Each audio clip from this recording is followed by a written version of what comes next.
नाज़रीन गिरामी, इमाम मेहदी अलैहिस्सलाम के ज़हूर का ज़माना तकरीबन करीब आ चुका है। ये बात तो हम गुज़श्ता कई दहाइयों से सुनते आए हैं, लेकिन हालिया दिनों में ऐसा कुछ हुआ है जिसकी बिना पे हम ये यकीन से कह सकते हैं कि इमाम मेहदी अलैहिस्सलाम के ज़हूर का ज़माना बिल्कुल नज़दीक आ गया है। बल्कि अगर हम ये कहें कि दज्जाल के निकलने का और इमाम मेहदी अलैहिस्सलाम के ज़हूर का वक़्त एक साथ नजदीक आएगा तो ये भी कुछ गलत नहीं होगा। नाज़रीन किरामी, मेरे और आपके प्यारे नबी मोहम्मद मुस्तफ़ा सल्लल्लाहु अलैहि वसल्लम का फरमान है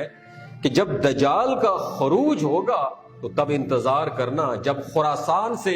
काले झंडे निकलेंगे और वो मशरिक की तरफ जाएं, तो तुम इंतजार करना कि मेरी औलाद में से एक शख्स जिसका नाम मेरे नाम पर मोहम्मद होगा, उसे अल्लाह रब्बुल इज्जत लोगों के दरमियान में मुमताज कर देगा और वो खुरासान के उन लश्करों की लीड करेगा, उन पर दज्जाल से जंग करेगा।